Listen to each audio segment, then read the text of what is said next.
Hey guys, so today is going to go in a totally different direction than my typical podcast episode. I'm in an accountability group with two incredible ladies who I met in Amy Porterfield's Digital Course Academy, and they've been listening to my podcast and giving me some feedback. And we had a pretty lengthy discussion recently about whether or not I should talk about being a quadriplegic, because it really does tie into everything I talk about on this podcast. And I'm far from where I want to be in life and who I want to be, but I've had to intentionally make some really hard decisions to even get where I am. And I've fallen into, I'd say, like a prolonged funk way more times than I can count.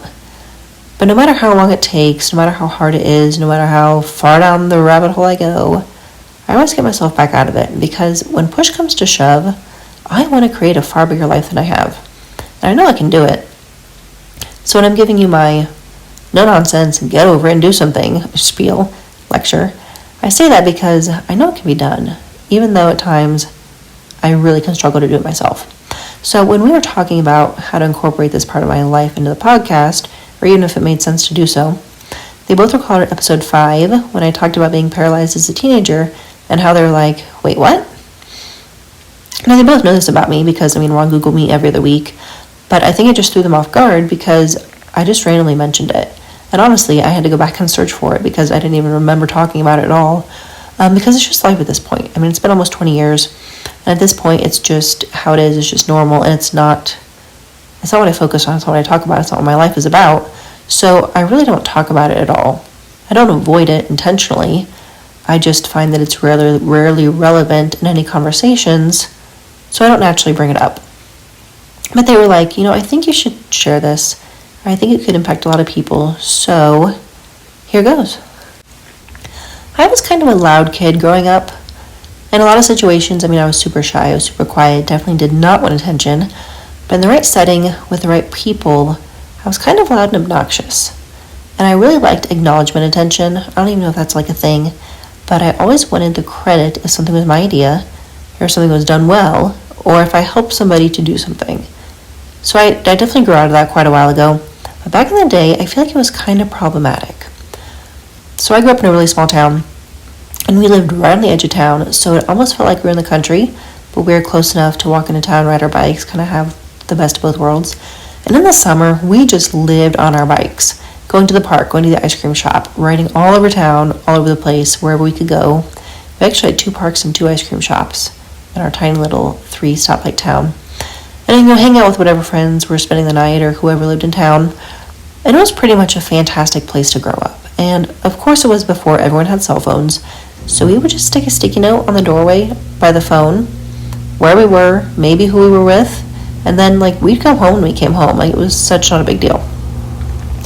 So this was the first weekend after school got out. I was 13 years old and I had just finished 7th grade, and I was over at a friend's house. So there were 3 of us. We had spent the night at one house on Saturday, and then we went over to another girl's house on Sunday, which was maybe a 5-minute bike ride from my house. And I don't remember all the details, but we ended up riding bikes to the park because there was a softball tournament, and then we picked up another friend who came back to the house with us, and we just hung out, went swimming, whatever. And I don't know how long we were hanging out or goofing off, but at some point, one of the girls mentioned that she didn't know how to dive.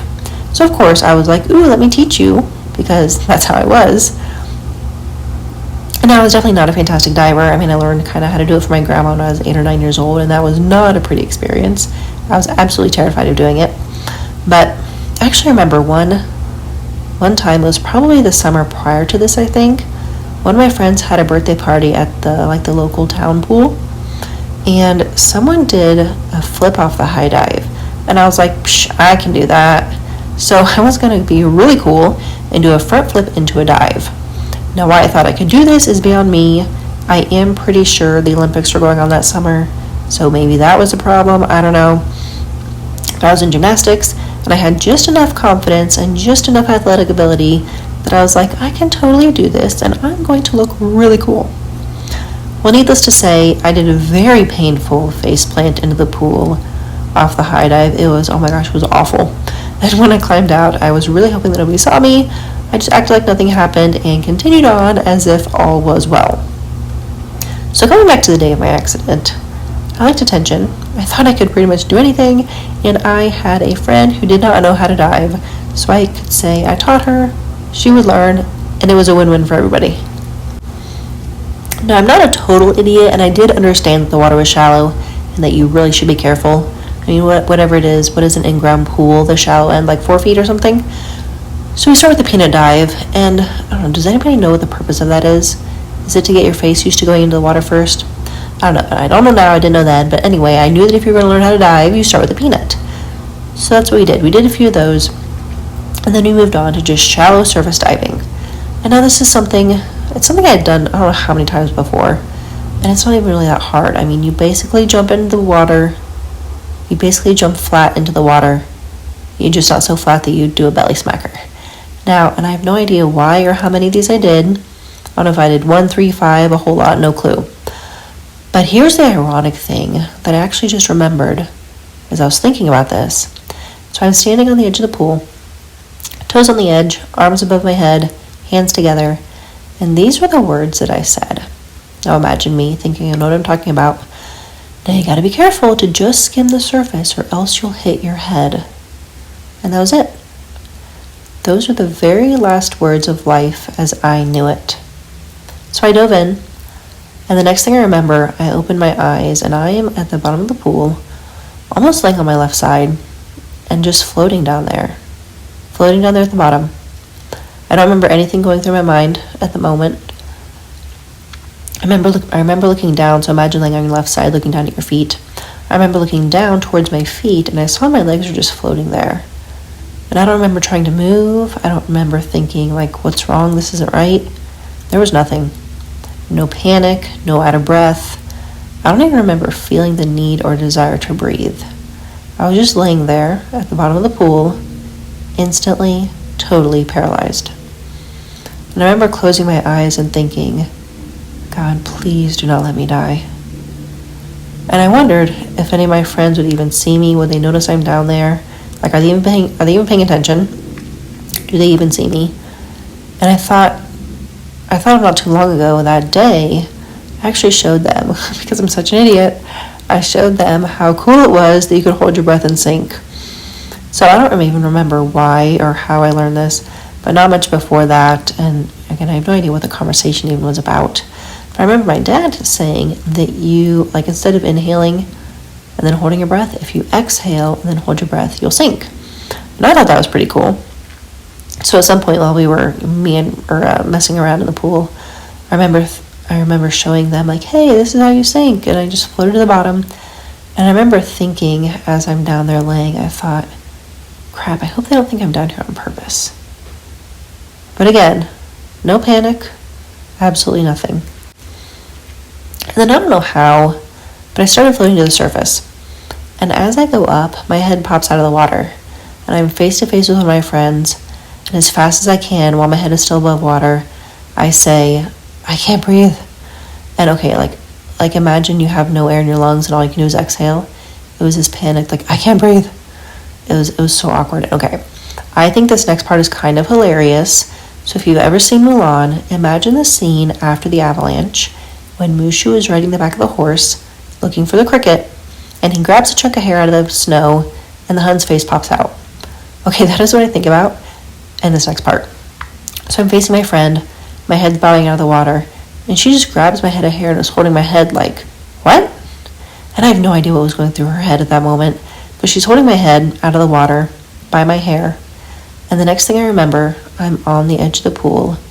My head's resting on the side, and I had a friend on either side of me holding my body afloat, while I hear the third one running inside, grabbing the phone, and coming back out as she called 911, saying, oh my gosh, like, my friend dove into the pool, she hit her head. Like, I can't imagine what they were thinking on the other end of that. But I don't know where her dad was at the time. He was somewhere outside, and I don't think he was too far away, and I mean, it doesn't even really matter because he couldn't have done anything at the time anyway. But so as we're out there, I'm just floating in the pool because my friends don't know what to do. They can't possibly lift my dead weight. And we're out there, and I'm just floating in the pool. I had this excruciating pain in my neck. I remember saying a couple of times, like, I think I broke my neck. And I look down one more time, and my body's just floating there. And I can't feel anything. I have no sensation. All I feel is this awful pain in my neck. And I had absolutely no idea what happened. I had no idea what paralyzed was. I didn't know what a spinal cord injury meant. Like, have you ever seen the movie The Wedding Planner? When she's in the neck brace and she's like, oh my gosh, I'm paralyzed. And that little kid is like, if you're moving your arms and legs, you're clearly not paralyzed. And when I had seen that movie when I was like 10, 11, 12, like, I didn't even get that part. I'm like, the whole concept was so foreign to me. So I had no idea what was happening. I just knew that it really freaking hurt. And I was just waiting for the ambulance to come, I guess. So I have no idea how long I was hanging out there. It might have been 5 minutes. It might have been more. But then I heard my friend call my dad, who was there, I'm sure, within just a couple of minutes. And then the helicopter came. And I don't know if they even attempted to bring an ambulance, but the paramedics come out of the helicopter. One of them put a neck brace on me. They get me into a stretcher, and off I go into the helicopter to Columbus Children's Hospital. And again, this whole time, no idea what's going through my head. I don't think anything was going through my head. It was just, my neck hurts. This sucks. Go fix me. I don't remember a lot of the helicopter ride, but pretty immediately they got a breathing tube. Oh my gosh, I put it up my nose. And just thinking about that makes me cringe, like, all over. But I remember the guy saying, now this is going to hurt. And he said, if you swallow, it hurts less. And he was right. Oh my gosh, it hurt so bad. I threw up. I was laying there flat on my back, breathing tube getting shoved up my nose, throw up, both sides of my mouth, all into the hair. So disgusting. And I have no idea how even long I was that disgusting, because I don't think showers are really a priority when you're in ICU. But basically, I was nasty. The rest of the ride, total blur. I just had this vague, like, dreamlike memory of going headfirst into a tube, which I'm pretty sure was an MRI. And then I had a lot of odd dreams, fuzzy memories of people talking over me and weird stuff from the doctors, and like I'm in this weird movie and can't see straight. Totally out of it for, I don't know, a week or so maybe. And then, of course, I had some surgeries. So they fused my neck. They put me in a halo, which was like a freaking medieval torture device. Put a feeding tube in my stomach. At some point, I stopped breathing because I had a trach, and then I was on a ventilator. And I can't even imagine what I looked like when my friends and family saw me for the first time. But okay, so that was June 12. Then I was fully awake and aware by Father's Day, which is, I think, 2 weeks later. But I was still in ICU. And I was totally miserable. Oh my gosh, my body lost its ability to regulate temperature.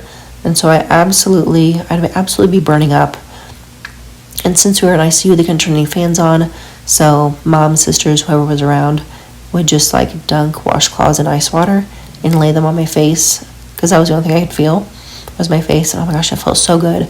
But because my body couldn't regulate temperature, there was like a 2-hour delay of when my body felt cold and when I actually felt like I was cold. So they would spend hours. I don't know how I got so hot all the time.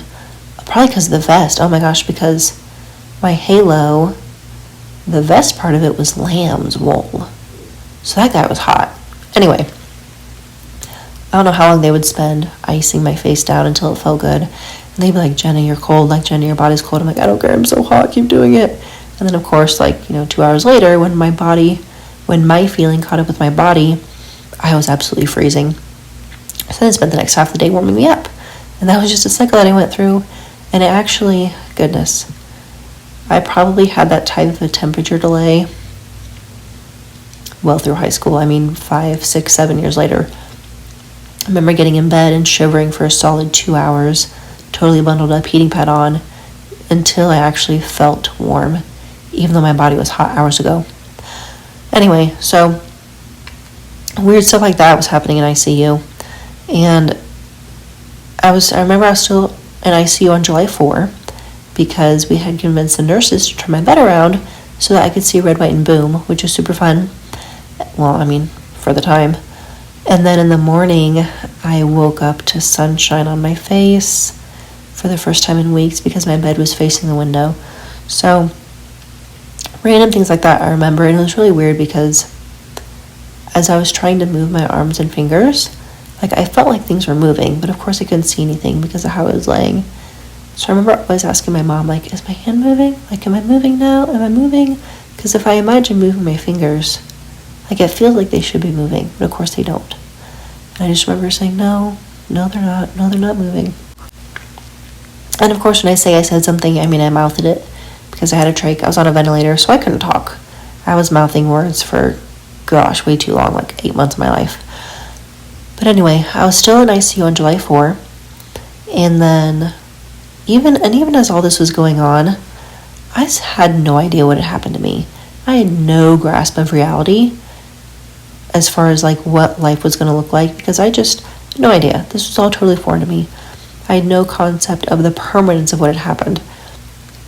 And I remember discussions of getting moved from ICU into rehab and talking about how hard it was going to be, and it's going to be so much work, and it's going to take all this work, and it's going to be like the hardest thing I've ever done. I was like, oh yeah, I got this. Like, I can do this. Like, I've done sports, I've done workouts, I can totally make this happen. And I genuinely thought that as soon as therapy started, I would start getting movement back, and I'd be back in school within like weeks. Like, I'd have some scars and maybe still have my feeding tube in, but like by the end of August, like, life is back to normal. And I even remember being incredibly bummed out that even just I might miss the first day of school, just because, like, what are you talking about? I'm going to go to therapy. This is all going to be fine.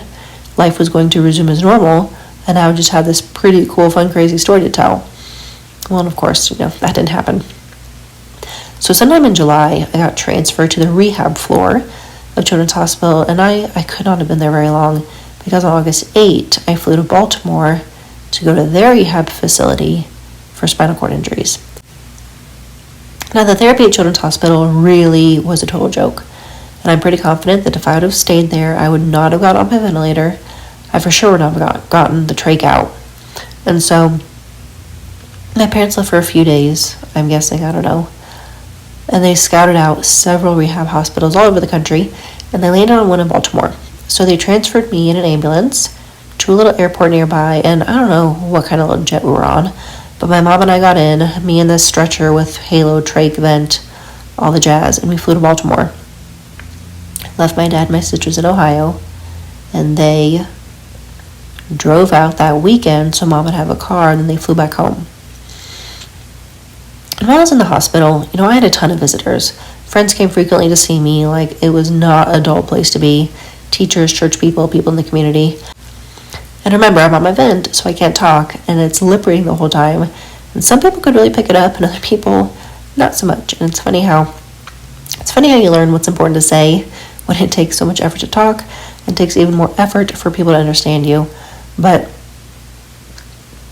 just seeing a bunch of classmates there at the airport when we were going to Baltimore, I don't know what it was about that moment, but that really, really bothered me.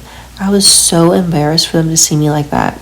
And I wouldn't say I was necessarily popular in school, but I was friends with the popular people. I was good at sports. School came pretty easy to me. And I mean, for the most part, I had a lot of friends, and teachers liked me. So there was just something about that time that I really did not want them to see me like that. And I won't even get into what it was like coming home and then going back to school and going to high school. But I mean, honestly, I have stories that could fill a Harry Potter book, like the 6th book, not the first one. So mom and I arrived in Baltimore that day, get an ambulance to the Kennedy Krieger Institute International Center for Spinal Cord Injuries, and everyone there was like as fantastic as could be. So within a couple of days, they took off my halo, and Children's was going to have me in that thing for 6 more weeks. And then within, I think, a couple weeks, I was weaning off the ventilator. The other thing to note about the halo is that because of the angle my neck was at, it was really hard to swallow. So I was on thinking liquids for I don't even know how long. I don't know how many months, but like drinking, like pudding thick Gatorade, it's just not right. I mean, not that I really followed it, because when they weren't looking, I totally ate and drank things that I was not supposed to. We just didn't tell them, and we didn't write it down. But anyway, I do remember that I had my trach out before Halloween, because we had gone trick-or-treating throughout the hospital, stopping at the different places, nurses station, speech therapy, OT, PT, and at some point I ended up with a cupcake. And I remember taking that first bite of the cupcake and thinking, man, I can open my mouth real wide, because the trach wasn't there anymore.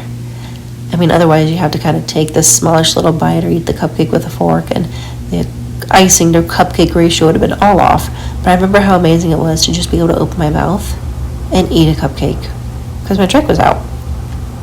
So anyway, so my injury was on June 12, I transferred to Baltimore August 8, and then I came home on November 15, 1 week before Thanksgiving. I was actually supposed to come home a week prior. That's why I remember these dates, because I got there on August 8, and I was supposed to come home November 8. I was supposed to come home then, but not everything was ready. Not everything had come in at home, like back home. So I didn't have a hospital bed yet. So they figured out a way to keep me in the hospital for another week until all of that came in. And again, I'm not going to go into all these details because I could just be here for hours upon hours. But as I was learning to navigate, life in the wheelchair, I remember that I was in a foreign city in a rehab hospital full of other kids and teens with spinal cord injuries. So, we would go out in public. We would go on these field trips on Thursdays. We would go to the movies or to a restaurant or to the Inner Harbor in Baltimore, go to the mall, trying to get us used to being out in public. But, it didn't matter there because I was a stranger. I knew nobody and nobody knew me. It was not a big deal. But going back home to a small town, everybody knew who I was. Everybody knew what happened to me. It was just so awful in so many ways. I just wanted nothing more than to stay home and nobody bother me and leave me alone. And even the discussions, later on in therapy when they were talking about things you gotta do to the house and accommodations and gotta fit you for a wheelchair, and I don't know how many different wheelchairs I tried and drove around in rehab, but I was so angry because they kept talking about changes to the house and things you gotta do to the bedroom and what are you going to do when you get home and do these things? And I was like, no, I'm not going home like this. This is not acceptable. I will not go home in a wheelchair. And I was just internally massively annoyed anytime anybody would talk to my parents about what they got to do to the house. Because it just felt like such an invasion of everything in my life. And all these people are making these decisions for me that I have no say in, that I have no control over. And they're just talking about it as if it's so matter of fact. And I'm like, no, I'm not going home like this. It's not happening. And again, someone asked me, gosh, I don't know, I was in high school probably. Somebody asked me if I remember what I thought when I was told I would never walk again. And I don't think that conversation ever happened. I remember overhearing, when I was in rehab, I remember being in my bed, overhearing Dad talk to one of the surgeons, and the surgeon saying, the typical, less than 1% chance she'll ever walk again. I was like, yeah, whatever. Doctors say that kind of crap all the time, and people overcome it, so it didn't really mean anything at the time, but I just was still so convinced that this wasn't life. And so to try to adapt to all of that in Baltimore was not a big deal, because I still wasn't living in reality. I still wasn't home. I wasn't trying to go back to school. I wasn't trying to navigate this with all my friends. But going back home was just absolutely horrible. And I remember even just the first day of freshman year, so this happened summer after 7th grade. The next fall, I came home in November, did a lot of homeschooling, so I still couldn't even talk. When my trach came out, my neck never healed up. So until I got stitches to close it up in February, which was 3 months after I got home, I still could not talk. So I was still lip reading, mouthing, whatever. So since I couldn't talk, I didn't go to school. I was getting homeschooled. A tutor came. And I was just as long as I could not try to navigate life like this, it wasn't quite real. So going back to school, I went back to school for a half a day, a little bit of 8th grade year, and then I didn't even go to the beginning of my freshman year because I was back in Baltimore doing therapy. But I just remember being so awkward going down those halls because people just looked at me different. We go to church and people look at you different because, again, in Baltimore, big city, rehab hospital, seeing people in wheelchairs is no big deal, and nobody cares because you're in a city. Nobody cares. But back at home, I could think of one person in my entire life who I ever saw in a wheelchair. So I stuck out like a sore thumb. Everybody knew who I was. I had no interest. I was 14. I had no interest in hearing people talk about, oh my gosh, praying for you, oh my gosh, I care, whatever. All these people who I didn't know knew all this stuff about my life and I wanted nothing to do with it. I was in this weird funk, angry, annoyed, leave me alone, like total zombie of emotions, and I don't even think I really felt like myself again till maybe junior year of high school, which was 4 years later. Of course, now looking back as an adult, 20 years later, I'm so incredibly appreciative of where I was in life when this happened, because the people in my town are fantastic. Like the way that they rebuilt my bedroom, put on expanded the bedroom, huge bathroom, rehab room, did a home therapy, so much help, so much support, so many volunteers. Like, as crappy as it really was a very fantastic way to get through it, and I couldn't be thankful enough for those people. But life still massively sucked most days, and without dragging this on forever and ever and ever and telling you all of my woes, I very distinctly remember laying in bed. I had suffered a couple of times with pressure sores, so I didn't even last very long my freshman year of high school, because it was before Christmas, and Mom was like, you got another pressure sore, you're not going to school tomorrow. Then I spent the next several months laying in bed. And then even years later, it came back, in bed for 6 weeks, laying on my side, big surgery. So it took me 6 years to finish my college degree. And I remember laying in bed thinking, what's the point? Like, what is the point of any of this? I'm getting a degree for what? So I can say I have one, because I'm not ever going to be able to work. And I was just in such a funk, I'm just tired of trying. Which, that's been a theme in my life, tired of trying. But anyway, then I saw this quote. I've talked about this a few times before in other areas of life, but I saw this quote by Earl Nightingale, and I'm probably going to butcher it right now, but it said, people don't do things because the time it's going to take to accomplish it, but the time is going to pass anyway. And I thought, I can lay here and feel sorry for myself and let this really crappy life get the best of me and go nowhere in life. Or I can spend 3 more years getting this degree, and at least in 3 years I'll have a degree. And then maybe I have a chance, maybe I have a hope. So that quote really, really changed things for me. And as easy as it is to get to the funk of, this sucks, why do I try so hard, nothing's going to change, because it's been 20 years, and as much as things have changed, nothing has changed at all, I can't let go of the hope.